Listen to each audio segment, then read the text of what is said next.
Assalamualaikum warahmatullahi wabarakatuh. Nama saya Sharifah Safaria dan ID saya PDA 1905165. Saya Nur Amdana binti Ahmad. Saya dari TIA 5B. Nombor ID saya ialah PDA 1905173. Saya Harisandra Syakira binti Najamuddin, PDA 1905157. Nama saya Muhammad Airi Ikhwan bin Ismail, PDA 1905037. Hai, Assalamualaikum. Nama saya Elmira binti Hashim. Saya daripada kelas TIA 5B.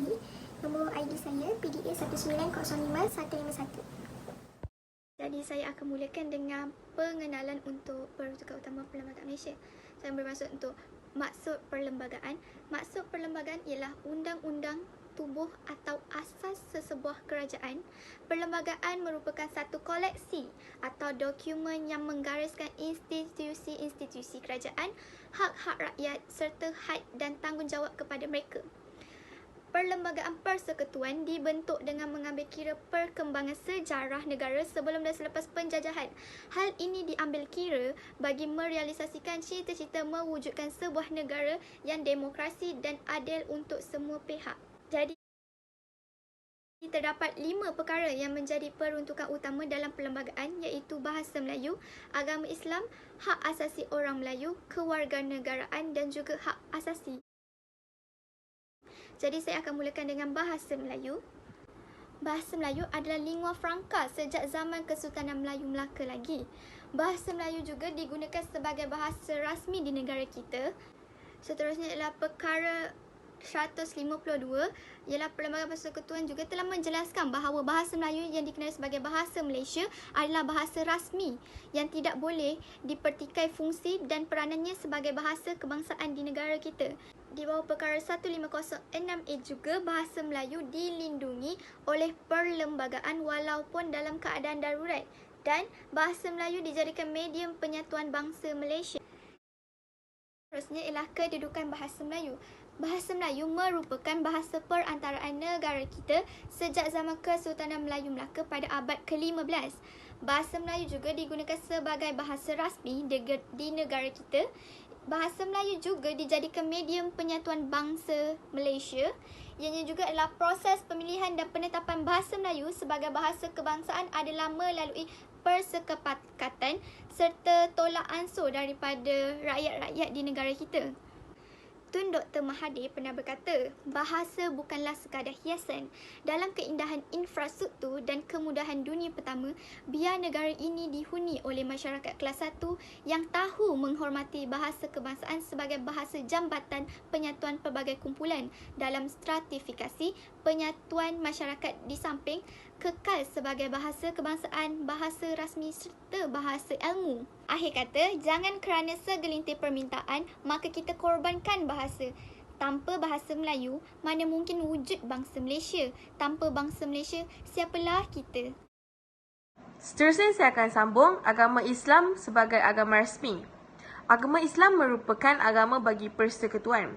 Perlembagaan persekutuan memberi kebebasan kepada semua individu untuk mengamalkan agamanya sendiri dengan cara aman dan harmoni di mana-mana bahagian persekutuan. Seterusnya, yang pertama, perkara 3 subsection 1, Perlembagaan Persekutuan. Agama Islam adalah agama rasmi persekutuan. Yang kedua, perkara 3 subsection 2, Raja atau Sultan. Raja atau Sultan merupakan ketua agama Islam bagi negeri masing-masing. Yang ketiga, Majlis Kebangsaan Hal Ehwal Agama Islam. Bertujuan untuk menyelaraskan pentadbiran hal agama Islam. Yang keempat, perkara 11 subsection 4. Undang-undang negeri dan persekutuan diberikan kuasa untuk mengawal atau menyekat kepercayaan agama Islam kepada penganut agama Islam. Yang terakhir, perkara 12 subsection 12. Kuasa untuk menubuhkan atau menyelenggara institusi Islam diperuntukkan kepada persekutuan atau sesuatu negeri. Selain itu, perkara-perkara yang berkaitan dalam agama Islam. Yang pertama, munakahat. Yang kedua, perwarisan. Yang ketiga, adat istiadat Melayu. Yang keempat, tata cara mahkamah syariah. Dan yang kelima, zakat, fitrah dan baitul mal. Seterusnya, Saya akan membentangkan kedudukan istimewa orang Melayu dan juga hak kaum Bumiputera atau Sabah Sarawak.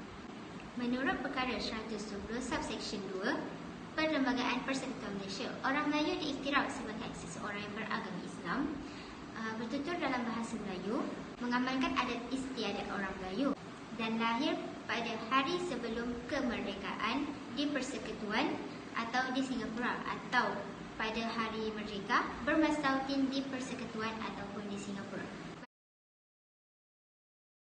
Antara perkara yang termasuk dalam hak istimewa orang Melayu sebagai Bumiputera ialah yang pertama, perkhidmatan awam.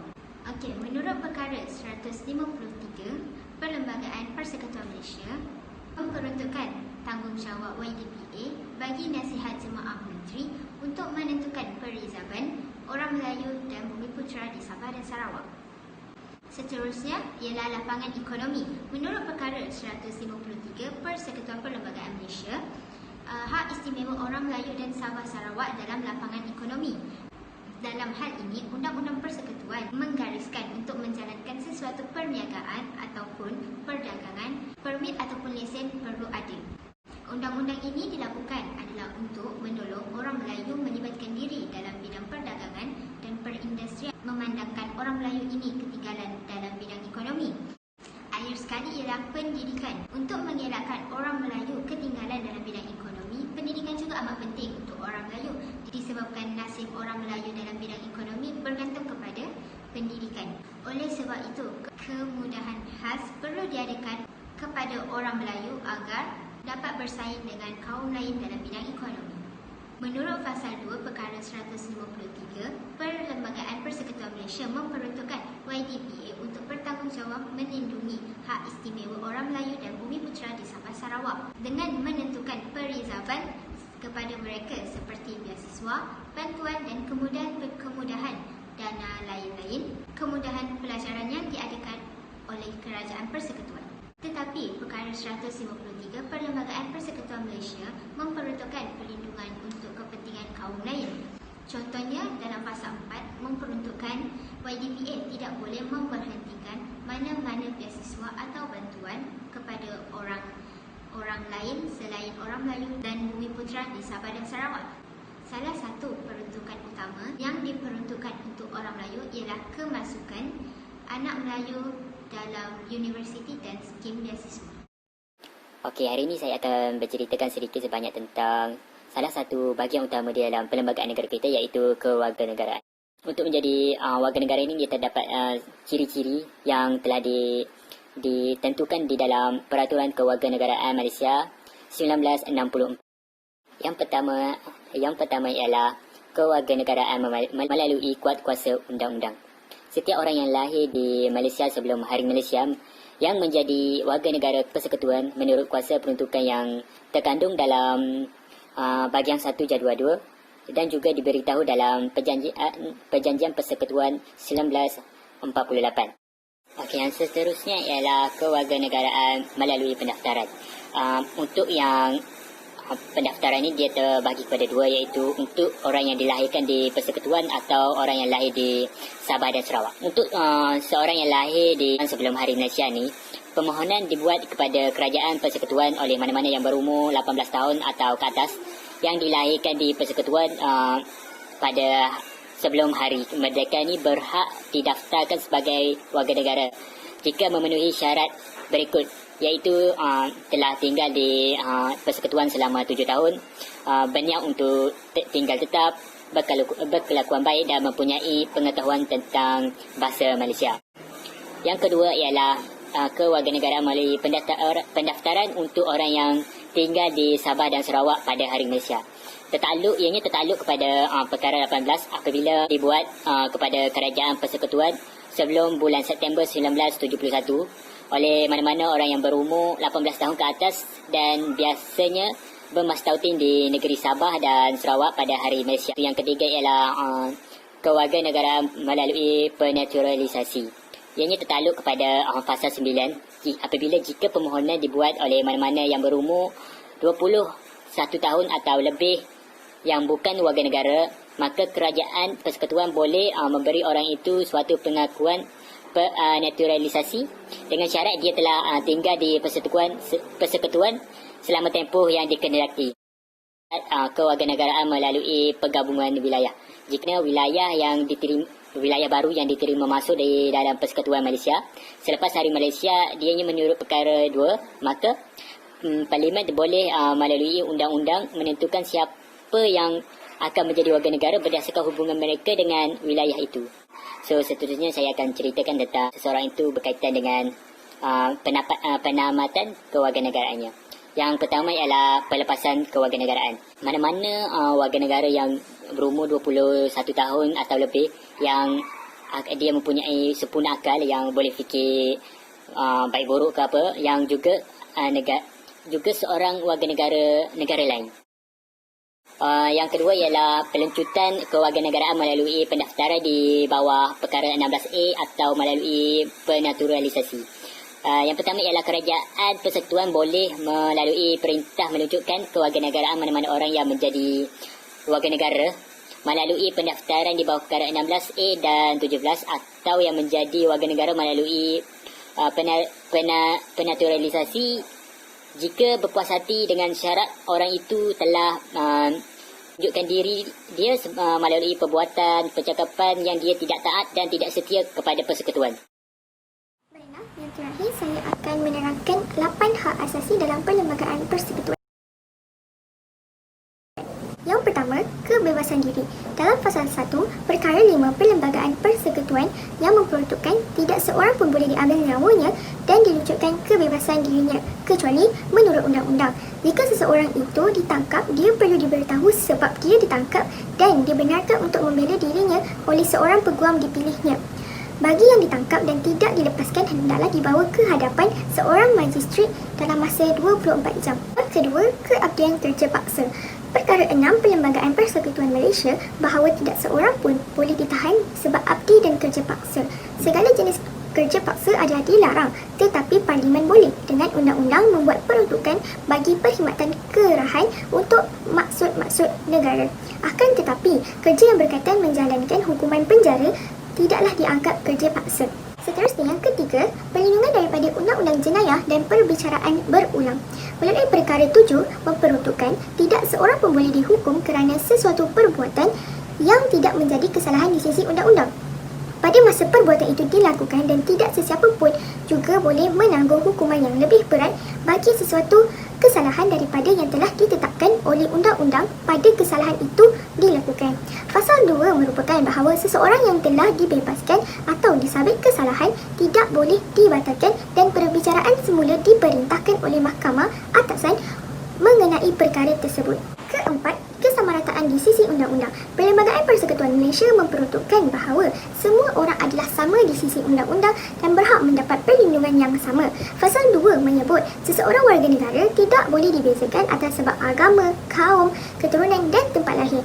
Namun, pengecualian dalam perkara 153 yang memperuntukkan layanan istimewa bagi orang Melayu dan kaum Bumiputra di Sabah dan Sarawak dalam beberapa lapangan seperti pemegangan jawatan dalam perkhidmatan awam, pemberian beasiswa dan juga mengeluarkan permit serta lesen.